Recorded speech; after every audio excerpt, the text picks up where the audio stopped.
We are currently camping in one of our favorite places, the Porcupine Mountains Wilderness State Park up in Michigan's Upper Peninsula, which is about 10 to 12 hours from our home base in Lansing, Michigan. So we took advantage of our remote work that we do to break the trip up into stages, and that worked out really well until we hit the Marquette area where we kind of thought we would do state park campgrounds along the way. And then we remembered from our state park trek last year, There are none. there are no state parks in the Marquette or Munising area. I believe there are a few state forest campgrounds in the nearby vicinity that you could stay at, probably within maybe 20 miles or so of both either Marquette or Munising.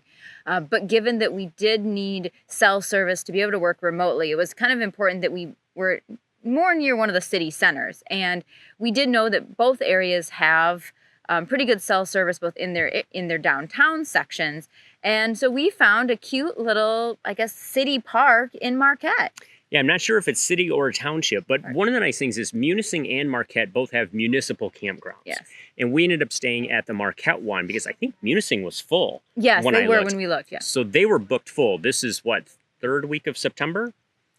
Yeah, middle September, and it's like fall color season is just here, so there's a lot of people that are, vacationing because of that. So it was nice. We found some space at the Marquette Tourist Campground is what it's called. It's actually located on the Dead River Basin. So you're kind of on a lake. It's actually a good sized lake, and they have a beach there. And they can cater to just about anybody in terms of size and what your needs are.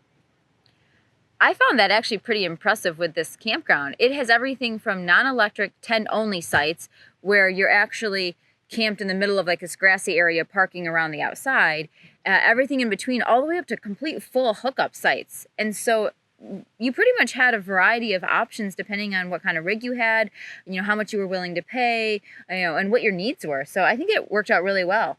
There are even some sites that are pull through if you have a really big rig. We ended up in one just randomly, so we had a huge site. What was nice, it was pull through. We pulled in, we got there a little bit late the one night. We pulled in, just drove forward and backward until we were level, and we were done. It had plenty of room. So it was a really nice site. It was a really nice campground. What I found interesting was it's a municipal campground pretty much in the city of Marquette, but once you're in there, it doesn't feel like you're in a city. No, not at all. It was actually kind of woodsy because you're up against that Dead River Basin. Some of the sites, including ours, had a nice view of the water, so that was good. But yeah, we were pretty much in the woods with a lot of trees, and you're off the main roads. I mean, there are a couple state highways that run through the Marquette area, and there's Northern Michigan University, the big college there. But this was tucked away just a little bit that you didn't even really hear any extraneous noise. So it was quiet and peaceful, and I really enjoyed it. There are some sites, obviously, down through the middle of the campground. Some are along the edge. There are some that are more towards the basin. There are some along the outside that there's a fence at the back of those sites. And I think there are some businesses and things down there on the other side. So depending on the day you're there, you may hear some noise from that. But it didn't seem too bad. Yeah. And we were there during the middle of the week and didn't hear anything major. So I think that was a pretty good testament to the surroundings. Yeah, and then as you keep going around the outer sites, as you go around, there's some that are actually tucked into the woods. They're kind of interesting. They're almost like a long site as opposed to a wide site, but people had done some really interesting setups where, maybe you put your trailer or your rig in at a certain point and then leave some space behind it, and that's where you set up a screen tent or a smaller tent or whatever. They'd gotten creative, and it was really good. But we saw everything from tents to big Class A's and fifth wheels, so they have sites that you can probably take advantage of. Couple things that we should note if you're there for just vacation hanging out. There's a little beach on the basin. There's a small playground for kids. And I'd noticed that there was a biking trail just outside the park's boundaries. I don't exactly know where it goes, but the crosswalk was just outside the entrance to the park. So that would be available if you wanted to take your bike and maybe it goes into town a little ways. You want to check that out a little bit. But I did notice that from an activity standpoint.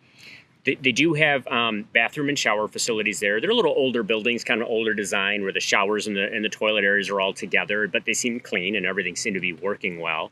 One of the features we took advantage of with working was that whole area has really good cellular service. You have Verizon, and we use it for our MiFi. That was really strong.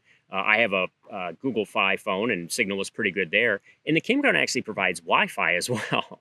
Well, you did hook up the Wi-Fi booster because where we were located in the campground, we weren't necessarily near one of the Wi-Fi towers, I guess, whatever you call them. Yeah, it was available. The Wi-Fi was available throughout the campground. It wasn't the strongest in some places, and once you were hooked up, it wasn't necessarily super fast. So it did help that we do have a Wi-Fi booster. We attached that and got it going, and it was just able to give us a little stronger signal. But we were able to get plenty of work done while we were there. If you might remember, or if you haven't watched it, we did a video last year on Dead River Falls, which is actually the river and the waterfalls that leads into the Dead River Basin. And that's a really cool hike. So if you are in the area, we suggest, driving up to that point and going and checking out the waterfalls. There's also Sugarloaf Mountain. There's a lot of trails in Marquette. That's what it's known for: biking, hiking, running. But then there's also just like a cute downtown area as well along the water.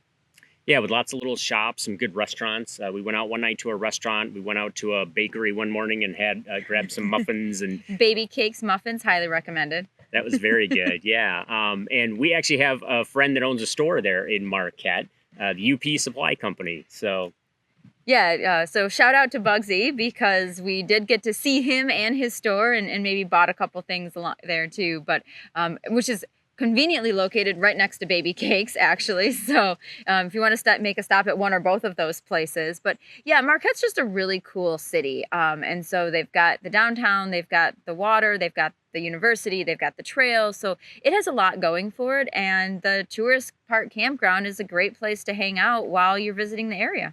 And if you are headed to the Munising area, which is where the Pictured Rocks National Lakeshore is, if the Munising campground is full and you can get into Marquette, it's not very far to go from Marquette to Munising. There's kind of a joint area there.